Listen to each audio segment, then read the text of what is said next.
Senhoras e senhores, é com muito prazer que lhes apresento o Núcleo Transdisciplinar de Direito e Psicologia dos discentes da Faculdade Rui Barbosa. Nós estamos aqui hoje na sede da Faculdade Rui Barbosa e é um prazer estar apresentando o nosso programa.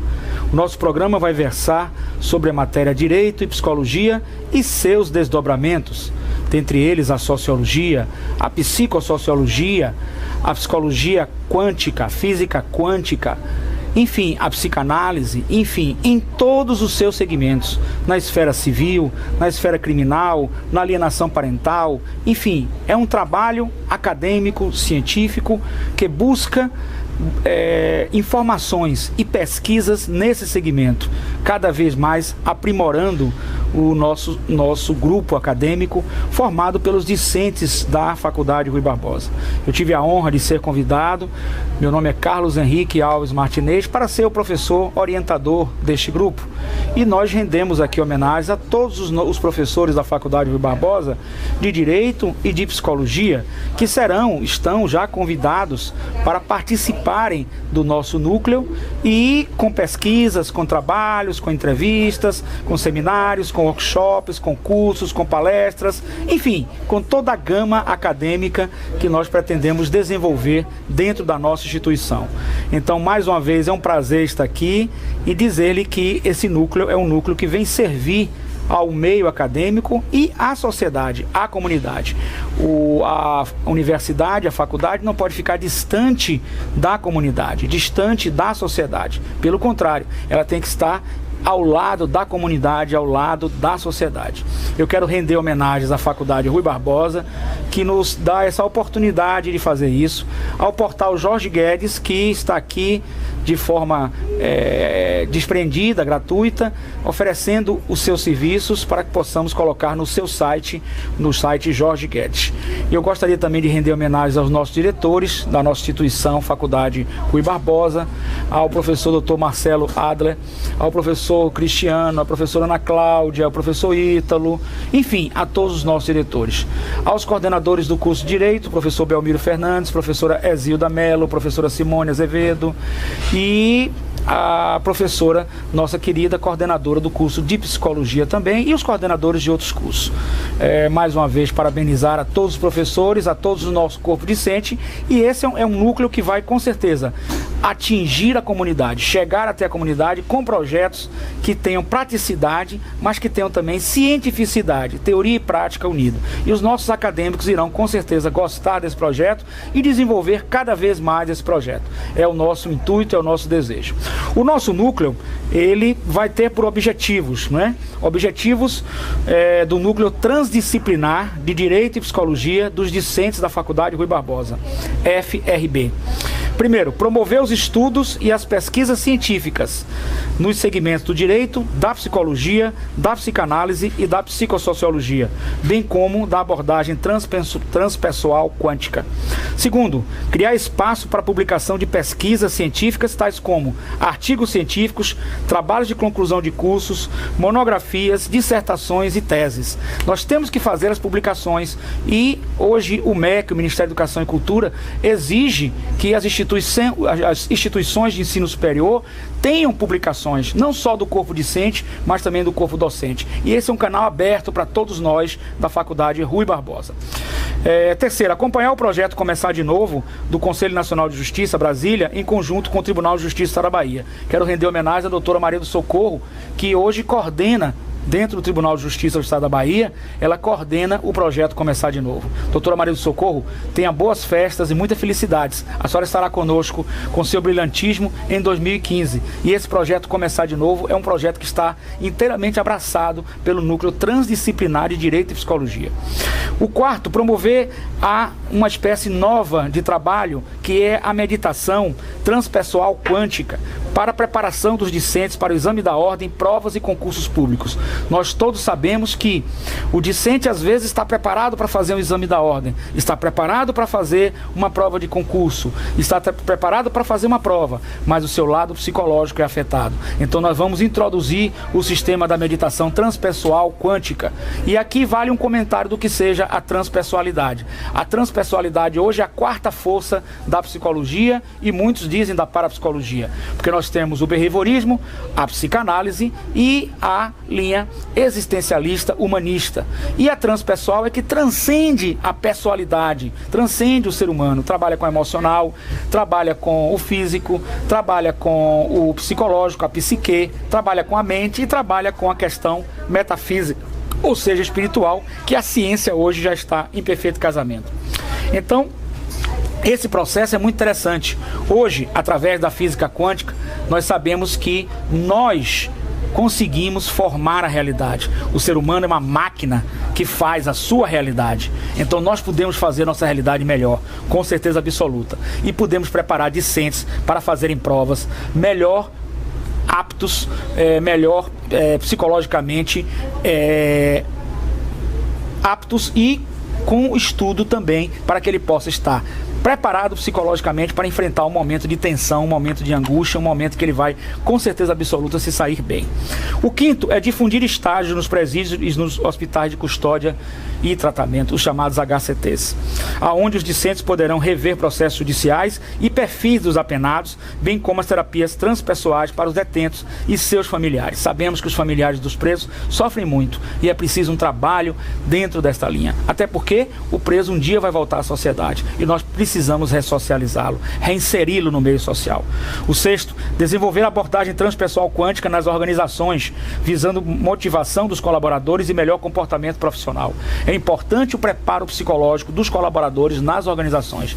E o direito vem nessa linha, pela Lei 9.307/96, que é a lei de arbitragem, que permite que nós possamos fazer regimentos internos nas empresas e nas organizações.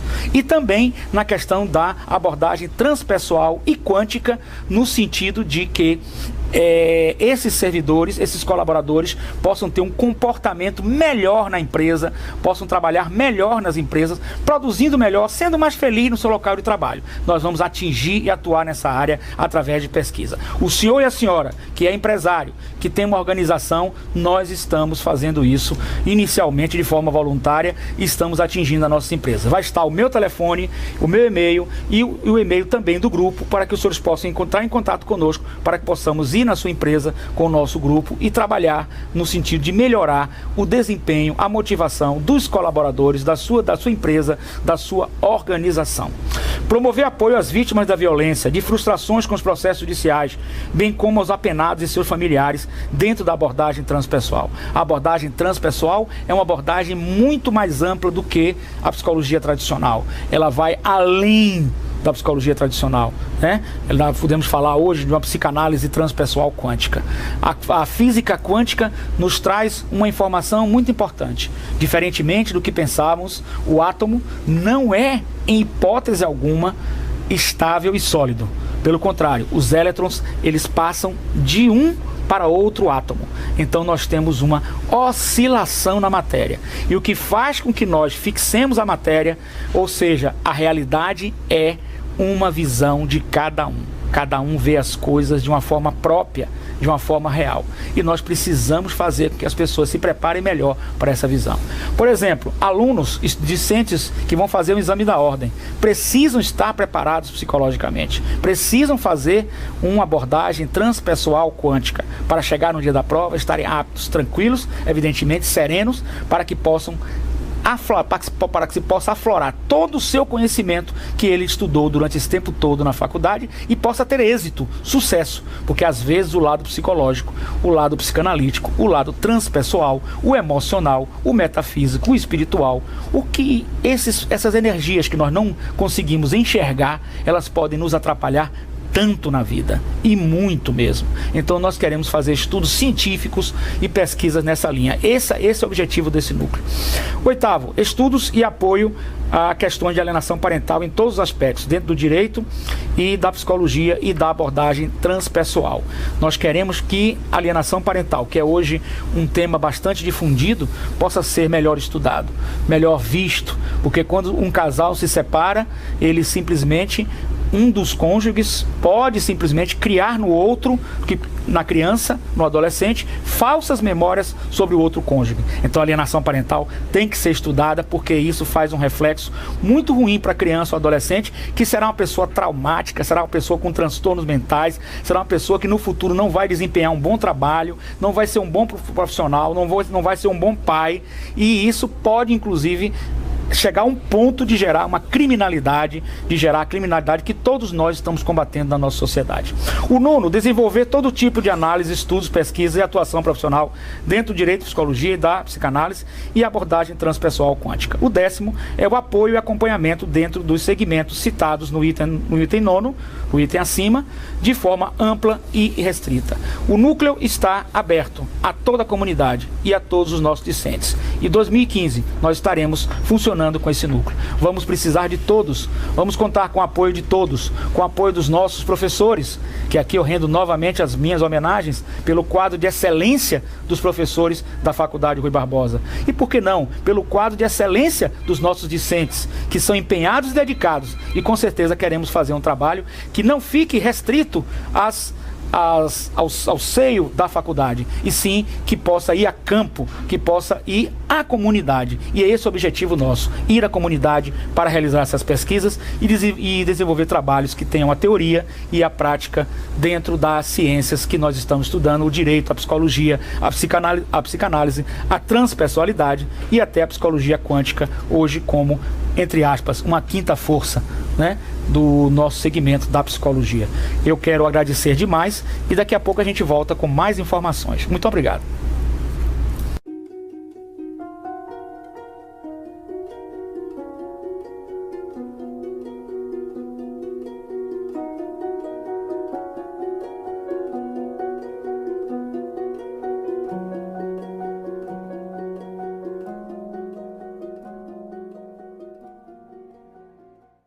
Bom dia, meu nome é Leandro dos Anjos Figueiredo de Lima, sou acadêmico da Faculdade Rui Barbosa, membro do grupo transdisciplinar de Direito e Psicologia. Venho, por meio deste vídeo, abordar um caso recente nosso entre eu e o Dr. Martinez. Pegamos um caso no interior do estado, onde houve a necessidade de aplicarmos na prática a questão da relação direta do direito da psicologia no caso prático, onde um senhor de 58 anos de idade fatalmente se envolveu em um acidente que vitimou duas crianças menores de idade, acabou sendo execrado, de certa forma, pela opinião pública e pelos cidadãos da cidade, pela população. Inclusive, sofreu tentativa de linchamento, sendo necessário que o mesmo fosse transferido da cidade para que não houvesse risco maior à sua saúde.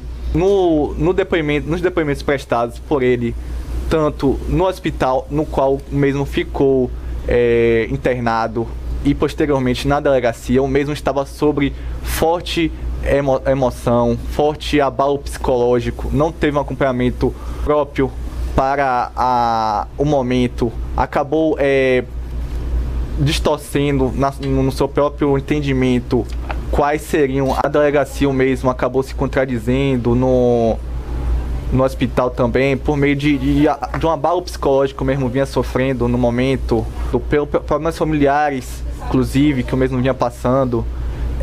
Já um senhor já de 58 anos de idade, problemas de saúde, isso tudo influiu para que no momento ele acabasse por prestar depoimentos que não eram de certa forma verídicos, né? Pelo todo o abalo psicológico sofrido no momento e talvez até a pressão de toda a estrutura do Estado em cima dele, né?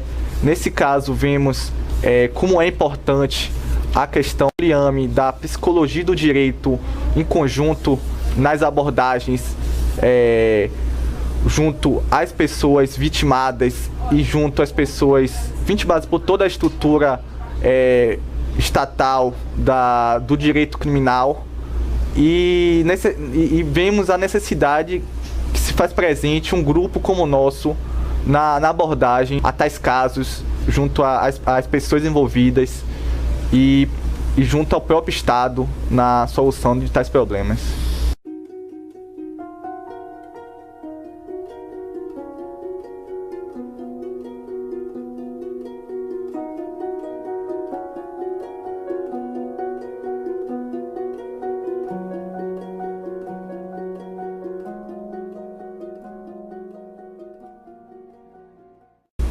Bom, um dos nossos estudos que nós vamos realmente desenvolver a partir de 2015, de forma bastante contundente, é a questão da síndrome de Pirandello.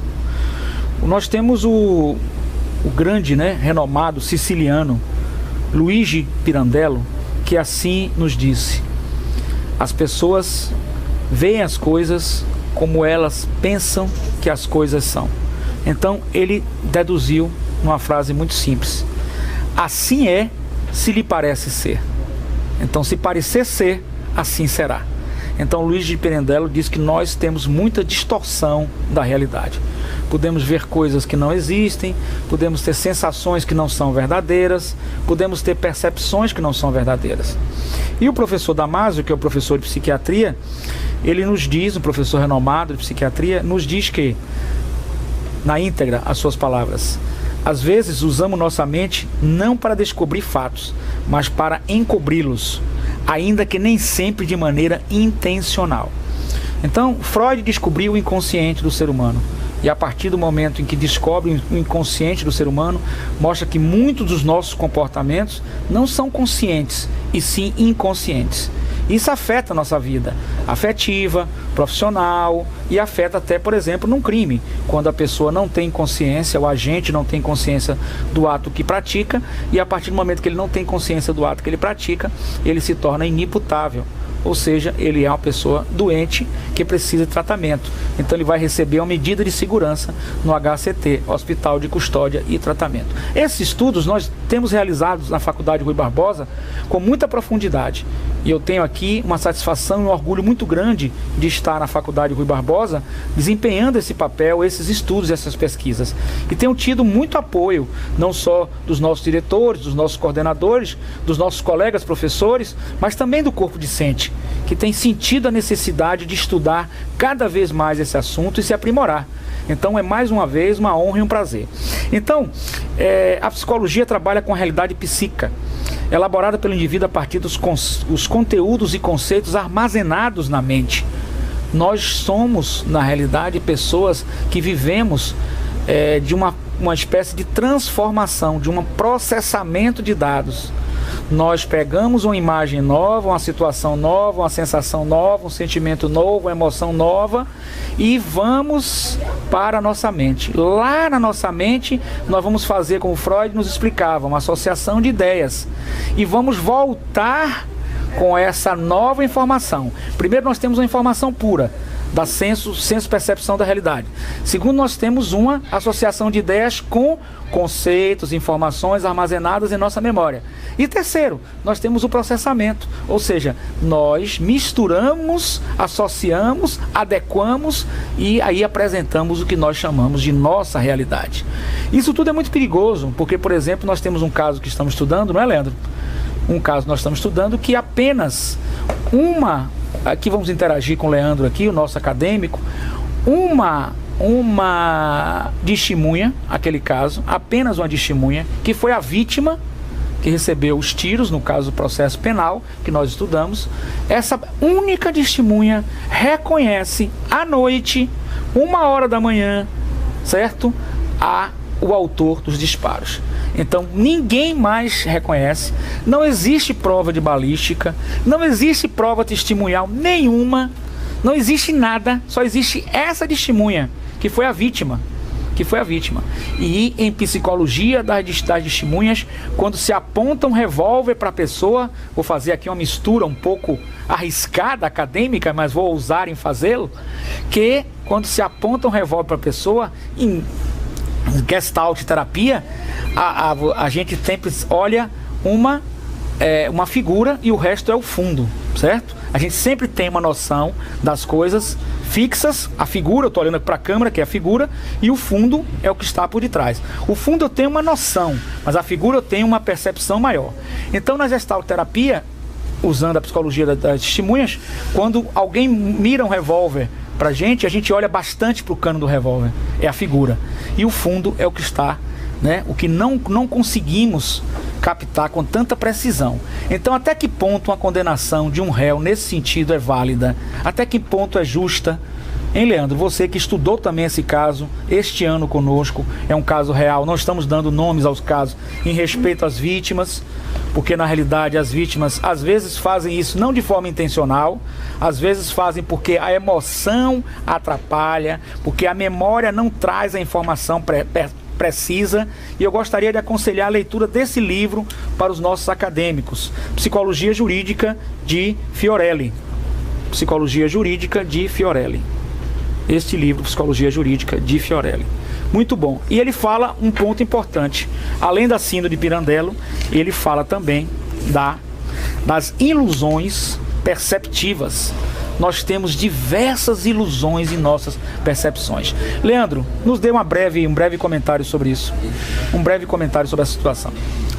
Bom, no caso em questão que o Dr. Martinez acabou de abordar, foi um caso em que todas as condições foram favoráveis, de certo modo, à acusação do nosso cliente como o culpado pelo ato criminoso, de modo que, coincidentemente, se encontrando com a sua antiga namorada, no dia em questão, houve o atentado contra os dois rapazes que estavam com essa moça, o que acabou acarretando a culpa, talvez até inconsciente, por meio das investigações que vieram acarretar na sua prisão,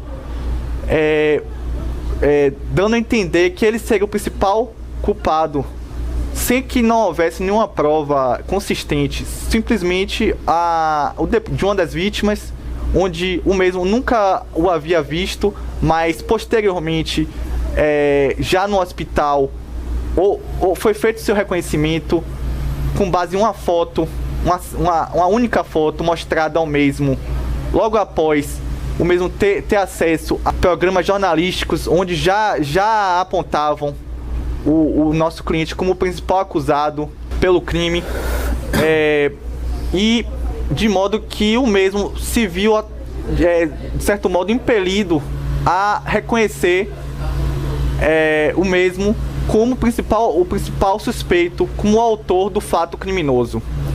De modo que podemos enxergar em tal abordagem uma influência, às vezes até indigna, do próprio Estado na condição de acusação e influência na questão psicológica da vítima, para o reconhecimento do acusado, para a culpabilização do acusado, de modo que não se encontra, em tal caso, nenhum outro indício de autoria do réu. Simplesmente foi uma questão de coincidências, onde algo que acabou por acarretar num fato criminoso e que acabou vendendo muito na mídia, questões de relacionamentos que não deram certo e acabaram por se transformar em um fato delituoso, como a questão dos crimes passionais,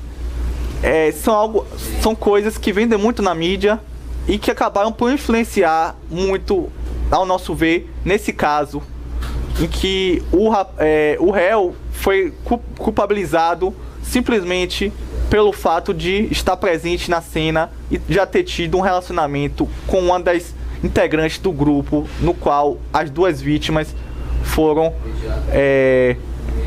destacadas, acabaram por sofrer o fato delituoso.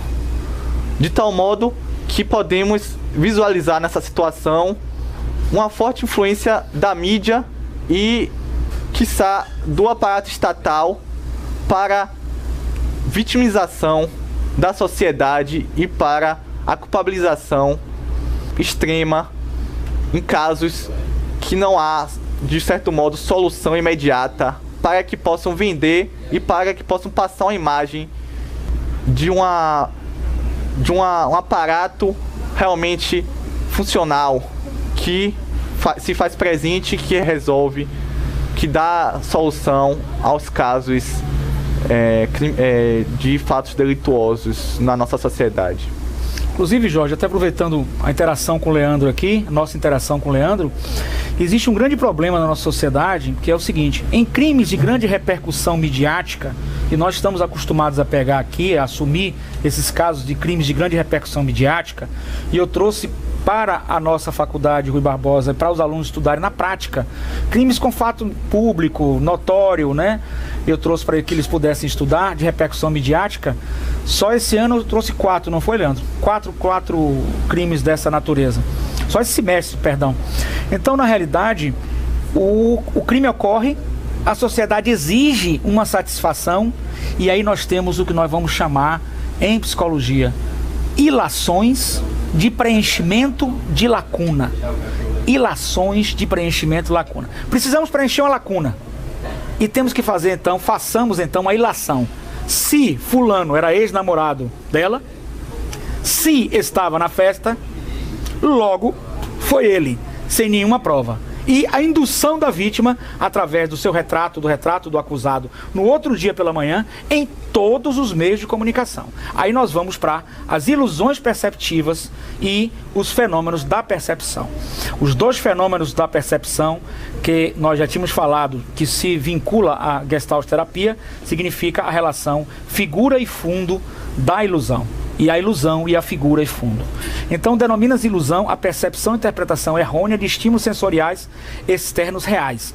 O estado emocional impede que os estímulos visuais, auditivos, táteis, gustativos e olfativos recebam adequadamente interpretação. A pessoa, por exemplo, viu uma sombra no quintal e acreditou que ali se encontrava alguém. Engano, que pode ser crucial em um depoimento. Pode ser decisivo no julgamento da vida de uma pessoa. E é isso que nós precisamos cada vez mais estudar nesse núcleo, e é isso que nós queremos estudar. Pesquisas comprovam a existência de componentes culturais na percepção de ilusões. Ou seja, a ilusão tem a ver com expectativas socialmente ajustadas. Ou seja, nós estamos numa sensopercepção que nós tivemos no nosso processo educacional, que nós tivemos no nosso processo cultural, que nós tivemos no nosso processo social, e muitas vezes isso faz uma interpretação errônea. Só para este caso que nós não demos o nome ainda, não é? O rapaz tinha ingerido natural, indo para uma festa de 10 horas a 1 hora da manhã, a cada meia hora uma long net. Ele ia de voltar de moto, as situações dele. Qualquer semelhança é mera coincidência.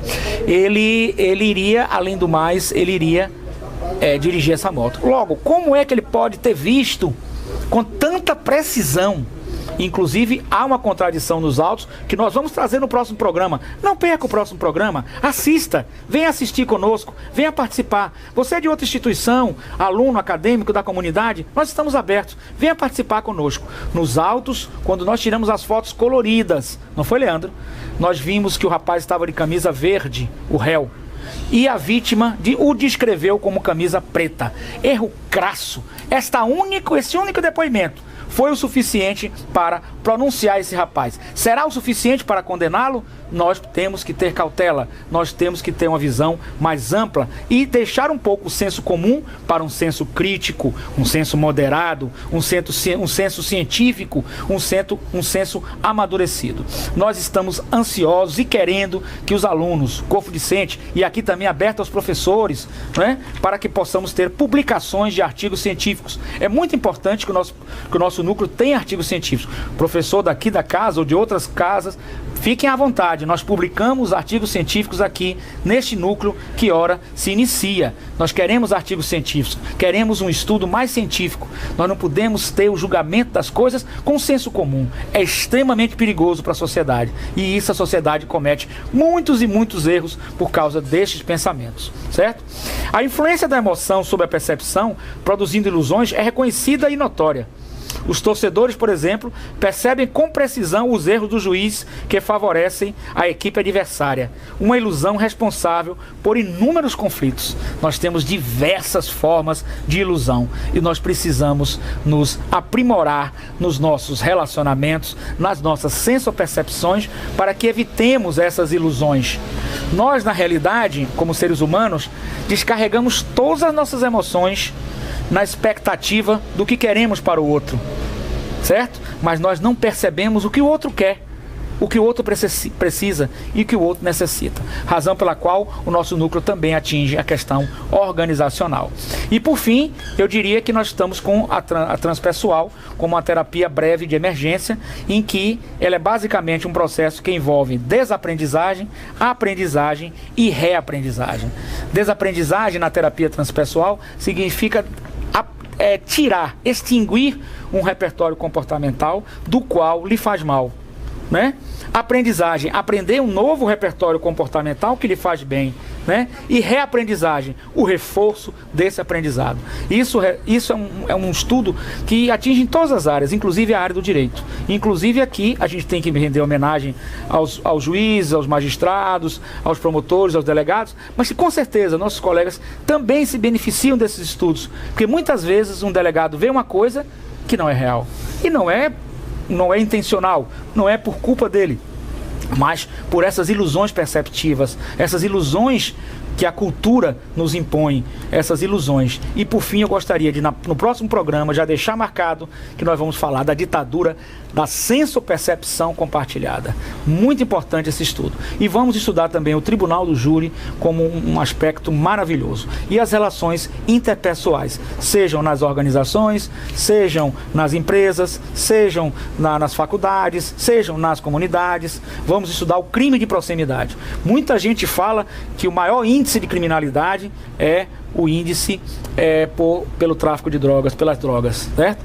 Mas o professor Ivanilson, meu amigo, que eu mando um abraço, ex-secretário do governo ACM Neto, e eu mando um abraço ao professor Ivanilson. Ele é sociólogo e ele me disse: professor, o maior índice de criminalidade é o crime de proximidade, ou seja, o crime de vizinhos, de parentes, etc. Pessoas que estão muito ligadas e elas precisam melhorar o seu interrelacionamento. E o direito tem que ocupar também esse espaço junto com a psicologia. Eu quero demais agradecer a Jorge Guedes, demais agradecer aqui a Leandro que está conosco. Reitero aqui uma homenagem muito justa à nossa faculdade Rui Barbosa, faculdade de excelência, aos nossos professores de excelência e comprovada experiência, aos nossos diretores, aos nossos coordenadores, ao nosso corpo discente e à comunidade que tem que vir junto conosco nesse processo, que é um processo maravilhoso de aprendizagem, de melhoria do ser humano, de construção de uma sociedade mais justa, igualitária e fraterna. Só depende de nós. Precisamos de vocês em 2015. Vamos ter o segundo programa. Não percam, assistam, estejam conosco. Muito obrigado pela sua atenção. Leandro, meu querido, suas considerações. Eu gostaria realmente de agradecer a companhia de todos nesse momento, né, através das visualizações, do acompanhamento, né, do vídeo até esse momento, que foi de primordial importância para nós, e que não percam o próximo episódio, o próximo programa. Muito obrigado a todos, um bom dia. Muito obrigado a todos.